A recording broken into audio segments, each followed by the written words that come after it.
Hello again, this is Dr. Robert Guthrie. We're back complete working on our Sunday school lesson. And this point we're working on the second part of 2 Kings, and we're going to cover the prophet Amos also. And 2 Kings is an excellent example of what I've called the 700-year war between the Yahweh faith, the faith in our Lord, and the faith in Baal and all the other fertility gods of the area. And this goes on and on and on, and it gets really violent at times, and particularly in this part. In this situation, you have the two kingdoms. Israel is the Hebrew kingdom to the north.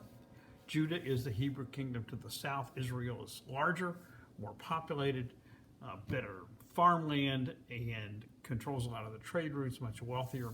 Judah down around Jerusalem. If you've ever been to Jerusalem, it's relatively high and barren. It's not good farmland.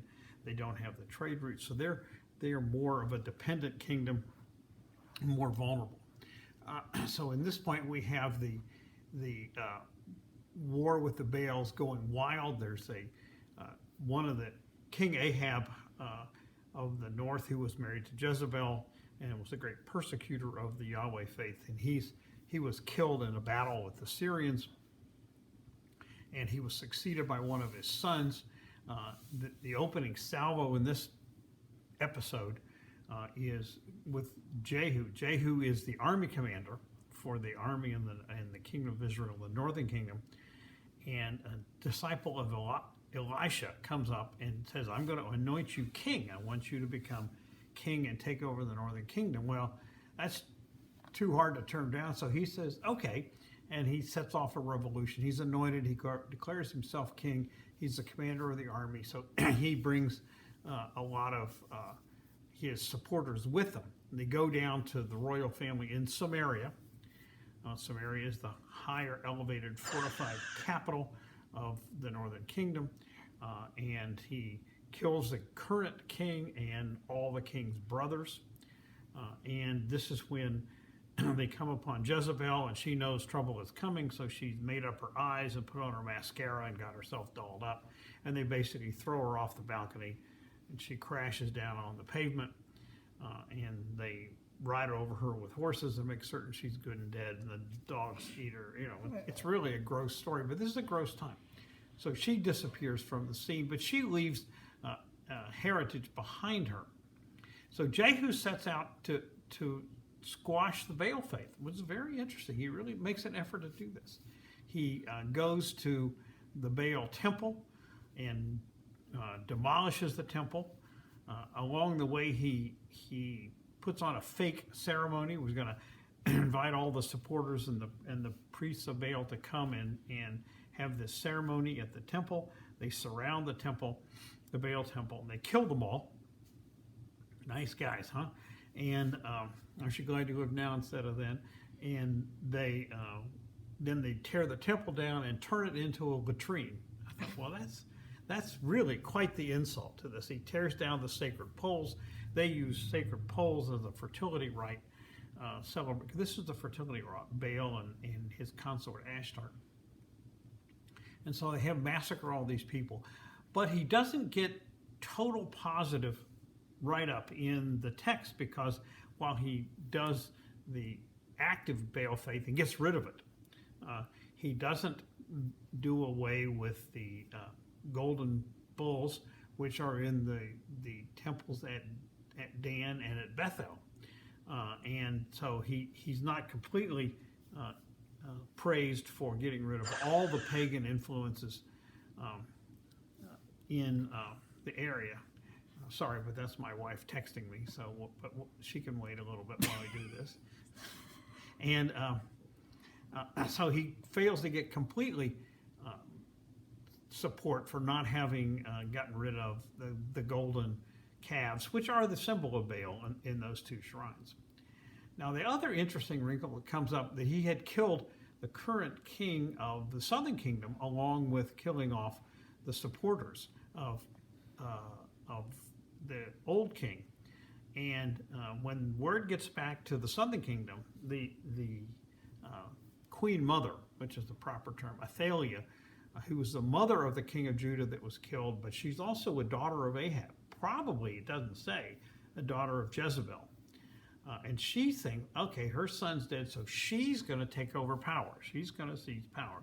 So she has all the other half-brothers of her son murdered by her supporters, and she sets herself up and she tries to wipe out the line of the Davidic succession. Remember, it was promised to King David that his heirs would rule the kingdom and long term. So she tries to kill them all off, but there's one infant who is hidden by the high priest of the kingdom, of the palace, not palace, of the temple.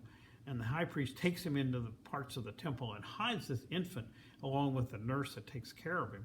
And they hide him there and keep him there. So for 7 years, Athaliah, this pagan supporter, very aggressive supporter of Baal, rules the southern kingdom and thinks she's wiped out the line of King David. When the child gets to be 7, they have a ceremony in the temple, and this is the temple to the Lord Yahweh. They have a ceremony there, and they anoint this 7-year-old as king. And this sets off a rebellion against this person from the north, the daughter of Ahab, quite possibly the daughter of Jezebel also. And she comes in to assert her control, and they capture her. And then the high priest says, "Don't kill her here in the temple. Take her outside." Okay, so they take her outside and kill her, and that eliminates her. Now, she had been very aggressively persecuting the followers of the Yahweh faith. She'd been very aggressively supporting the Baal faith, and this sets off a counter-revolution against the Baal supporters. And so you have this 7-year-old who's being king, probably really led by the high priest and his supporters more than anything. And he stays in power for a number of years. He decides to raise whatever cash he can. This is not a wealthy kingdom. Remember, it's not really good farmland. He doesn't have the trade routes. Raise whatever money he can to rebuild the temple and repair it. And so he's able to do that for a while, and he's also able to cut back on the Baal support. And you'll find at this time the northern kingdom is in a state of increase of wealth and power. The southern kingdom struggles. One of the kings of Aram had come down and captured the Philistine city of Gath. The Philistines have pretty much disappeared as a significant force by this time, and Joash the king has to bribe them by giving them the gold in the treasury and stuff to go away and leave Jerusalem alone and not attack it. But the northern kingdom's doing well because God has given them another situation where the major power to the north, the Syrians and Aram, have been crippled by an attack from Assyria farther north, up in Nineveh, in which is southeast Turkey, at the top of the Fertile Crescent. But then Assyria went into decline, leaving this relative power vacuum, and the northern kingdom is able to use its position astride the trade routes to get wealthy again. And that leads to the more interesting part of this account, which is the prophet Amos. So we're going to jump forward another 20 years or so.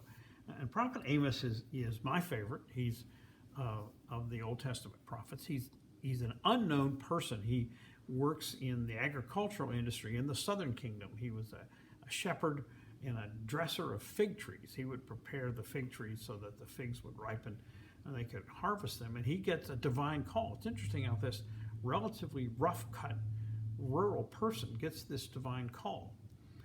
And he heads up into the northern kingdom to read them the Riot Act. And this is very interesting because the northern kingdom is at a point of quite prosperous, a lot of wealth, and Amos becomes the original social justice prophet in the whole Old Testament. He sounds more like Jesus' messages against the corruption of wealth. 700 years later. But this is about 750 BC. Again, the original social justice prophet. He brings up some very specific issues that are relevant even now worldwide. He's unique in that he raises these issues first. Nobody else has talked about this that we know of beforehand, and he's the first of the prophets to actually have his account written down. It has his own book. He's one of the 12 minor prophets, and we have an account of what he said, exactly who wrote it down and how it was preserved. Nobody knows. He probably couldn't write himself if he was a herdsman and dresser of fig trees. He probably didn't have that, but he had great power in his issues. First, he condemns the surrounding kingdoms, all of them around Israel, because of this and that, Edom, Moab, and Aram, and the Philistine kingdoms, and he condemns all of them. Okay, that's easy to understand. And then he begins to focus on Israel itself, what they are doing to their own people. Quote, they sold the upright people, their own citizens, for silver, unquote. That's interesting, that they crushed the heads of the poor, unquote. Another one, father and son sleeping with the same girl. This is that attack on loose sexual mores where the father and son would share a concubine, not marriage, but a concubine, just for the physical gratification of it. So this is quite the charge. And what he says is, this is very important, is that Israel has a special responsibility. It was blessed by God. God brought it out of Egypt, brought it out of slavery, got it through the Sinai, facilitated or allowed it to conquer the Holy Land, and has protected it from all these outlying kingdoms. Now, what have they done with this? They have squandered it by ignoring God's responsibility and acting just like the other selfish, brutal kingdoms. They have squandered this responsibility that God has given. It's a very powerful message. And that they will force God to send a powerful conquering force to destroy them. Excuse me again here. And then he predicts Assyria will come back, and it does. It comes back within about 75 years, breaks the kingdom up. He criticizes the luxurious living by the wealthy at the expense of the poor. And this really hasn't changed in human nature. You can go around the country, around the world, and you can see this everywhere. One of the examples is Putin is probably worth $50 billion. He stole from the Russian people. What do you need $50 billion for? What can you get? Do anything with it? It's just a kind of keeping score, to accumulate. I got more than anybody else. Ha, ha, ha. And you do find this kind of accumulation of wealth all around the world. You find it here. You find it around the world. It's really one of the great curses. Remember that Jesus talked more about the evils of the love of money than he did about anything else. And so what he says is that God's overwhelming. He also raises some other interesting issues that are just emerging at this time. Because prior to this time, God was regarded as the God of the Hebrews, of the Israelites of Judah, not the God of Assyria or Babylon or Egypt or other areas. So he begins to assert that God's overwhelming divine presence is really that he doesn't quite say this is the only God, but he's saying this is the God who created the world, who created all that we have here. And this is a unique assertion. You're not really hearing this prior to this shepherd coming along and making this assertion. And that God's universality gives him control over the cosmos. He talks about Orion and the Pleiades. These are constellations that are well known in ancient times. That God's in control of the cosmos. That's a very interesting. This is the first time anybody said this. And it's more moving toward our understanding of the divine presence, that God is universal, it's God for everybody on earth, that God is in control of the universe, that God created the universe, as massive as the universe is, we now understand. But God's in control of all this, an enormous assertion. And this is really new. And he's also beginning to merge toward the monotheism that becomes prevalent in the second part of Isaiah, which is written during the Babylonian exile. Because if there's only one God, as we now believe, then that one God is the God not only just of the Hebrews and Israel and Judah, but it's the God of the Egyptians and the Chinese and everybody. But that's a remarkable thing that's beginning to emerge at this point.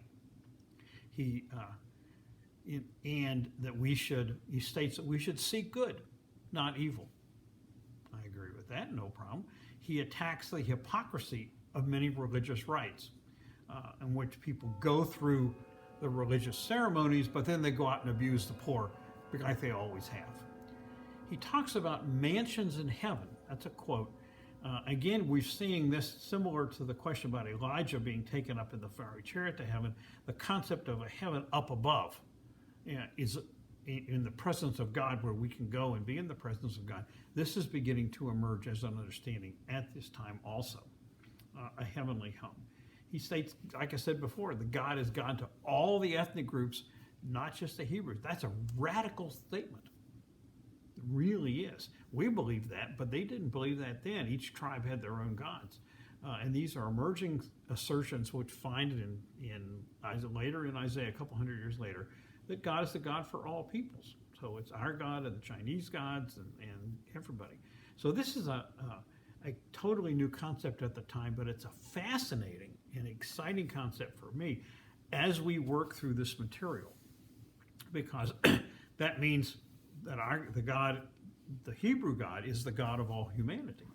So that's fascinating, that this unusual character, you can see how he's my favorite, who comes out of being an agricultural worker in the southern kingdom, comes to the northern kingdom and reads in the Riot Act that they've had this wonderful opportunity given to them by God, and they've squandered it by chasing after money, by chasing after sexual pleasures, by chasing after all these other things instead of being faithful to God. So that we'll stop at that point.